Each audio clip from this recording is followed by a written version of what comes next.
guys, it's Destiny, and today we're going to be going over each character in version 3.4 and some of the best options to pull, as we do have a lot of banners coming up. Let me know which character you're the most excited for in our upcoming patches. And lastly, if you do enjoy videos like these, do make sure to subscribe, hit the like button to support the video, and now let's get straight into it. Starting off with the first half of version 3.4, we will have Phainon and 3 reruns being Tribbie, Sunday, and Sparkle. Let's start off with Phainon. Phainon will be a physical destruction character with a unique ultimate that is centered around stacks, and Phainon will have a very unique territory in his kit as well. Prior to using Phainon's ultimate, Phainon's basic attack will deal physical damage onto a single enemy, while his skill will gain him 2 points of core flame, as well as deal physical damage onto a single enemy and adjacent. Phainon will need 12 points of core flame in order to use his ultimate, and he can also hold 3 excess points of core flame as well. Phainon gains 1 point of core flame by being the target of any target's ability, which does include enemies and allies. In the case of an enemy, an example of this could be an enemy attacking him, and in the case of an ally, this can be Sunday advancing him forward, Bronya advancing him forward with her skill, Jingliu using her skill on Phainon, Gallagher using his skill on Phainon, and so on, just as some examples. Something worth noting regarding Phainon and his core flame points is that he will be able to gain 1 point of core flame when receiving an energy regeneration effect provided by team members, which means Sunday or Jingliu's ultimates can actually give Phainon 2 points of core flame total. Once Phainon has 12 points of core flame, he can use his ultimate and he will transform as well as deploy a territory during his transformation. Other team members will become departed during his territory and cannot take action, and all enemies will also gain physical weakness as well. Phainon will be fighting on his own during his territory, and he will retain all the buffs from allies during this. And during his territory, Phainon will have new abilities he could take advantage of, one being his enhanced basic attack and 2 enhanced skills. One of the enhanced skills will revolve around him being able to counterattack enemies, and the other enhanced skill being centered around the points of Scourge that he accumulates. His basic attack will get him 2 points, while his enhanced skill, Calamity Soul Scorch, will get him Scourge based on the number of enemies on the field. His enhanced skill, Calamity Soul Scorch, will cause all enemies to take action, and Phainon will reduce the damage he receives when using this skill. And after all enemies take their actions, he will launch a counter attack onto them, and this attack will be strengthened by the amount of Soul Scorch stacks he gets. As for Phainon's final enhanced skill, it will be strengthened if he has 4 points of Scourge accumulated,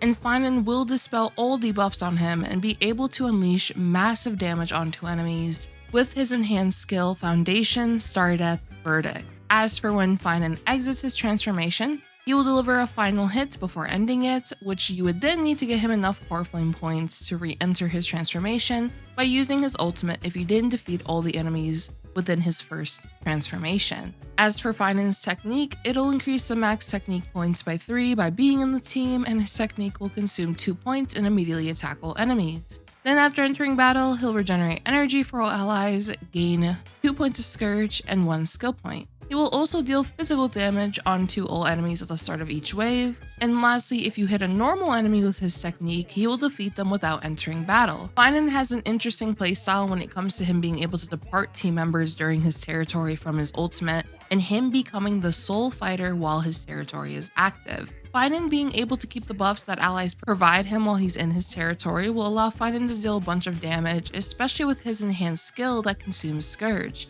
There are multiple supports you can use alongside Phainon, and you can consider running a sustainless team, as Phainon will depart allies while in his territory, and when it comes to Phainon's survivability, he will have immense survivability in his territory as he is immune to crowd control debuffs and fatal damage. Now when it comes to the reruns, during the first half we will have 3 support options: Tribbie, Sunday, and Sparkle. Starting off with Tribbie. She could be used on numerous teams as her buffs are very flexible and universal in the value it provides for a team when it comes to furthering the damage output of the team. Her skill will be able to increase all allies' ult-type res pen by 24%, and her ultimate will create a zone that increases enemies' damage taken by 30%. Both of these buffs can universally benefit teams, as the first buff is an ult-type res pen buff, while the zone provides a vulnerability effect. Tribbie has great personal damage for her support. She's able to unleash follow-up attacks onto enemies, she can assist with generating skill points,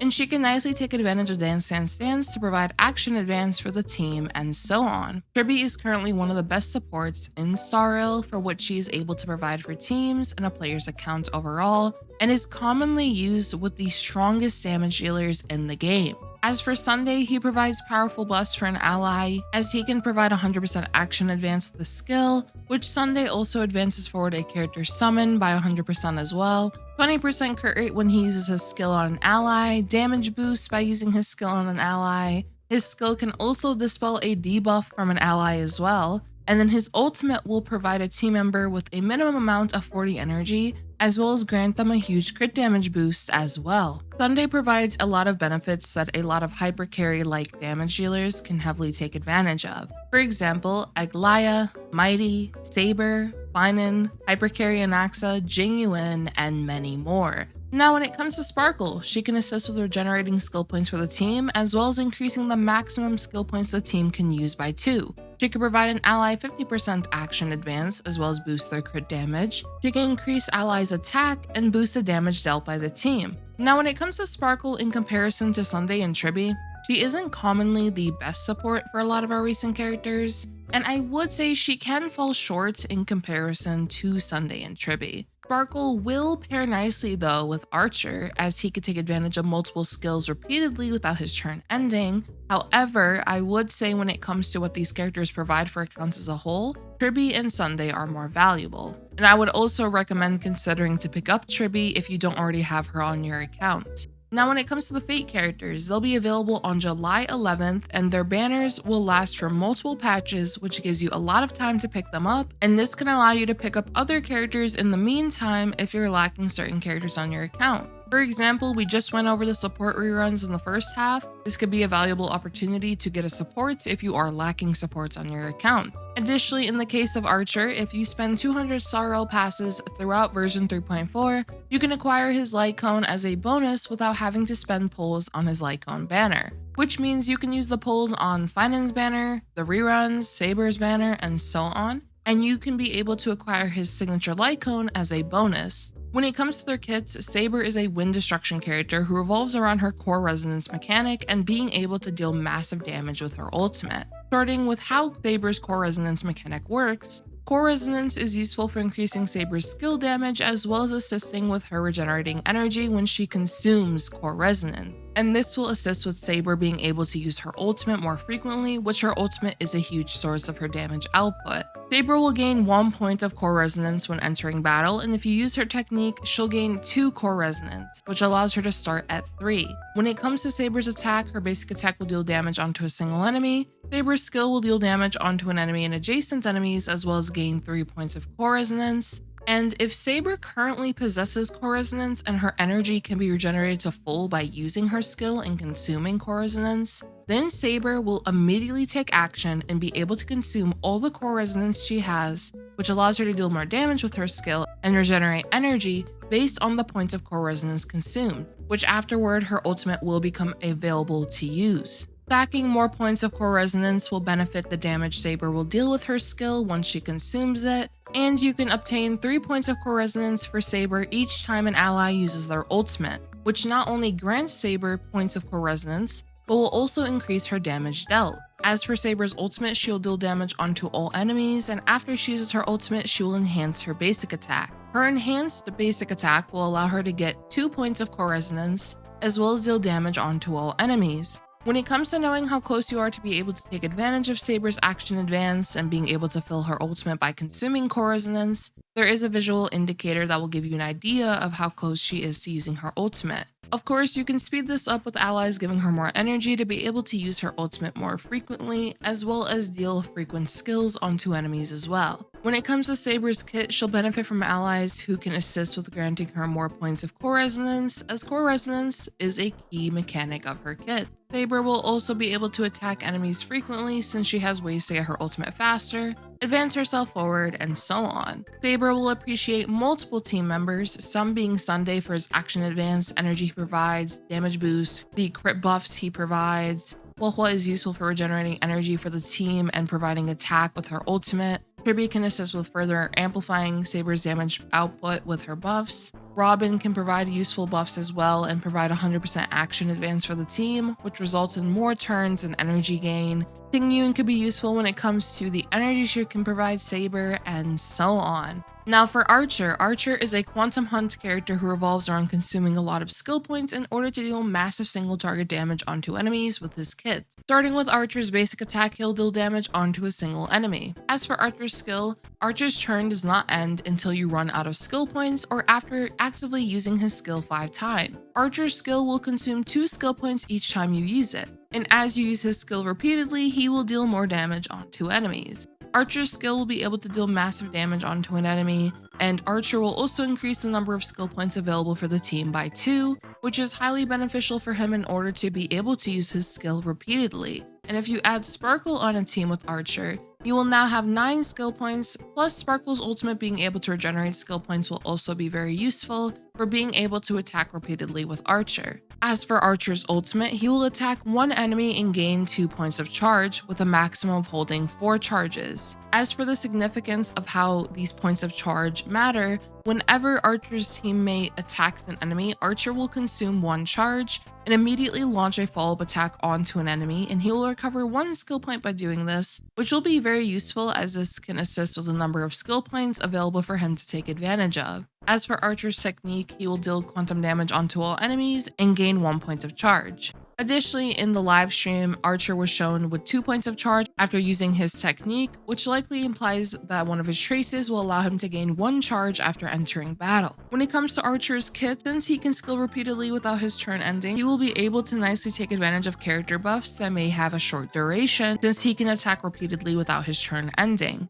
Archer's kit does seem a bit simple, but he will be able to deal destructive single target damage onto enemies, especially if you have a lot of skill points readily available for him to use. And then when it comes to some of Archer's best partners, one of his best partners will be Sparkle, as she can provide 2 additional skill points by being in the team, advance Archer forward, increase his crit damage, recover skill points for the team with our ultimate, increase allies attack with an additional bonus of quantum allies being in the team, increase allies damage dealt onto enemies, and so on. As for other team members Archer would appreciate, it could be Silverwolf, Cypher, Tribbie. Since all of 3 of them are quantum options, they can also further amplify Sparkle's Trace Nocturne. As for some more options you can consider, it could be Hanya, Sunday, Ruan Mei, and so on. When it comes to Saber and Archer, as mentioned, their banners will last for numerous patches, which gives plenty of time to acquire them later if you're unable to do so in version 3.4, and Archer will be free as well. As for the second half reruns, we have Firefly, Blade, and Jingliu.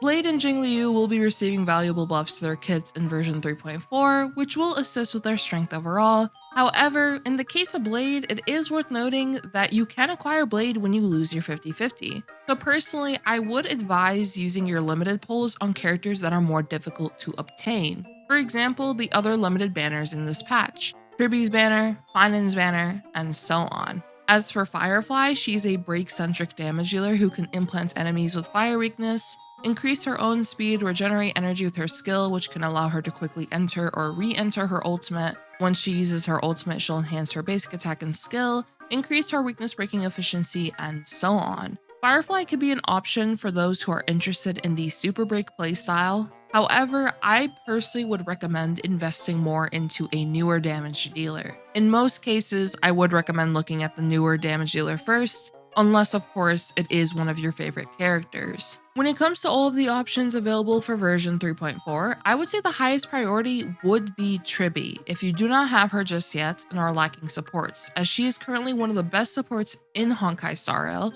and can nicely improve the damage your teams will deal, and she can easily be slotted into majority of teams as well. If you already have the supportive options though, then I would say it comes down to which damage dealer you prefer the playstyle of between Phainon and Saber, since Archer of course will be free unless you're looking to potentially get Eidolons for him. There is also the chance that Phainon and Saber may have more dedicated supports or maybe even more favorable supports as well in the future, which can further assist with their damage potential. For version 3.5, we will have 2 new characters, one being Physical Nihility and is likely a damage over time centric character, and the other being Wind Harmony, which from the patterns we've seen with Harmony characters, it's likely this character will be able to provide nice benefits for your teams, but we will of course have to wait and see near the end of version 3.4 to see the version 3.5 livestream to know official details on these characters. I would love to know though which character you are personally going to be pulling for, or if you're actually going to skip them instead.